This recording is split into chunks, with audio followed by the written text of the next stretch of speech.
with Joshua Baron-Bonney with Niagara Frontier Publications. Please go ahead, sir. Close enough. Hi, Anna. Thanks for your time today. No, I'm so sorry. Thank you for waiting. I'm sorry about that. We're shooting at the moment, so everything's just frantic and hectic. Oh, it's no problem. I mean, we're all on the call because we enjoy the show, so that's totally fine. Okay. Let me ask you, I want to ask you about the acting challenges in playing this character two ways, because I imagine, you play a role for 2 seasons, you sort of become one with the character. When they ask you then to do a second version, what sort of acting challenges does that pose for you? Well, I was so excited when it first sort of came up, and then we've sort of kicked in, and I haven't really had the chance to play the alternate Olivia properly for herself. It's been sort of our Olivia thinking that she's the alternate Olivia, and then the alternate Olivia pretending to be our Olivia. So it's been kind of like a little bit tough to walk that line. But what I found has been really interesting is how my attitude, or how clearly I am now seeing Olivia, which I don't think you do. I don't think you get those opportunities where you actually get to step back and look at a character from a different perspective while playing the other. But I'm sort of, I don't know, you sort of keep trying to think, because you're playing each of them have their own impression of the other, but they haven't met really properly. So it's been kind of tough, but really fun. And also, I would have loved it if, we had gone right out there and really made her like a completely different, character. But essentially, the differences are kind of subtle. They've both ended up in the same job. They've both, ended up to the point where they even have the same partners. It's sort of it's just gentle little shifts, and it's been fun. It's been really fun. I think all the guys that have had that chance would say the same too. It's also been so fun to play on the other side, which feels like, oh wow, this is like a completely different energy, and then to pop back, and then so I've loved it. What sort of personal conflicts, if any, do you think that the two Olivias may encounter? Because there's faux Olivia or beau Olivia. I mean, she's working with some really intelligent, good-hearted people on this side. And there are advantages on the other side, too, with the real Olivia, with the people that she's working with. It looks like alternate Boreals and some of the other people, but they're actually good guys. So, they're both in places where they don't belong, and they're both in worlds that they don't necessarily like or support. But do you see any sort of personal conflicts or maybe changing of attitudes for either of these Olivias? I think absolutely, and I think that'll come when they both get home. I think that that'll be the test.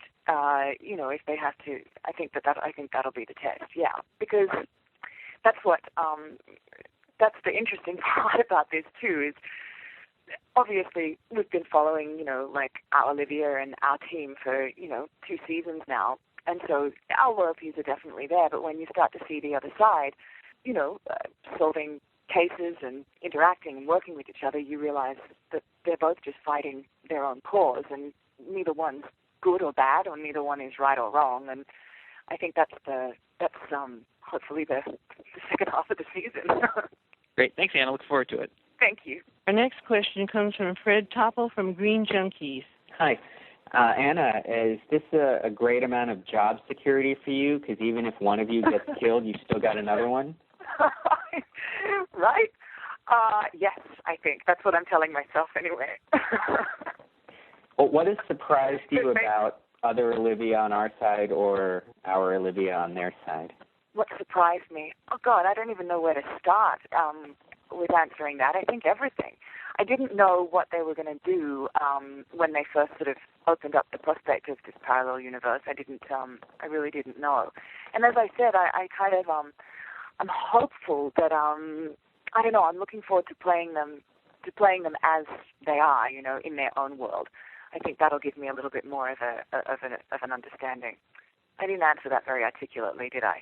I guess everything surprised me. I guess everything. Yeah, well, certainly the aspect of playing a relationship, with Peter in character. Right. That must be something surprising. I think that's so fun. I mean, on the whole, like Olivia-Peter thing, of course, I've said that before. Of course, I think, you want them to be together. It's set up that way. But, what do you do when, all of a sudden your two guys end up together? It then just becomes, like romantic, drama or comedy. And I think the fact that they've been able to kind of give a little bit of that, and yet now, it's like one step forward and 10 steps back. I think it's brilliant. And I think that obviously this is an assignment for alternate Olivia, but Peter's a charmer, and I don't know what she's going to think after they've been together for a bit. Could you tell us what you were working on today that was so frantic and hectic? We're at a train station. We've got a hostage situation today. That's all I can say.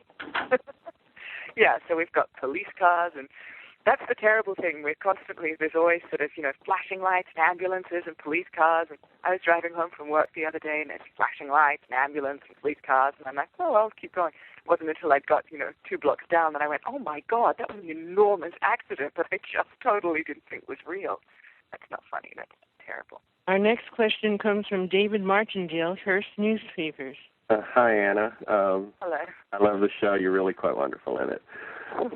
Does playing different versions of the same person put you in a philosophical mindset, which is to say, do you find yourself musing about how fragile your reality as Anna could be with just a different opportunity or a different choice in life? Or are you doing your work? No, yes, and also, but more so, it's not so much the differences. It's more actually externally the fact that people don't see it, and I think that comes into, well, who am I? And I think that's what in my own world, that's the bit that I find a little bit scary. Like, well, who am I?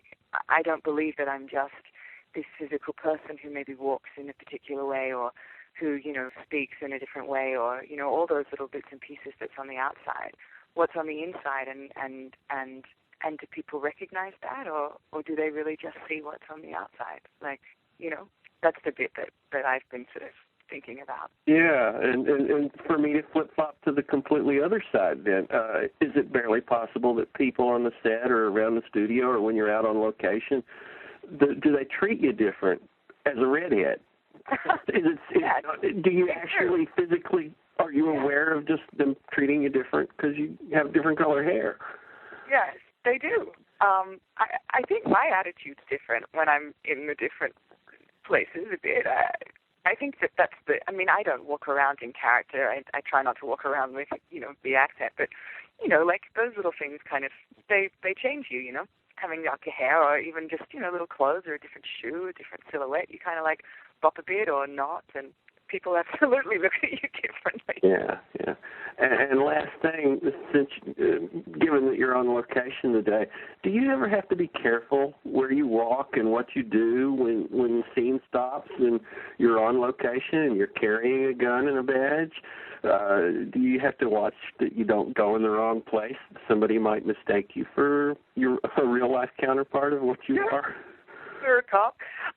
Well, I have accidentally, I'll end up, buying myself a cup of coffee and then, the props guy behind me going, Anna, you cannot walk off set with your gun and your badge.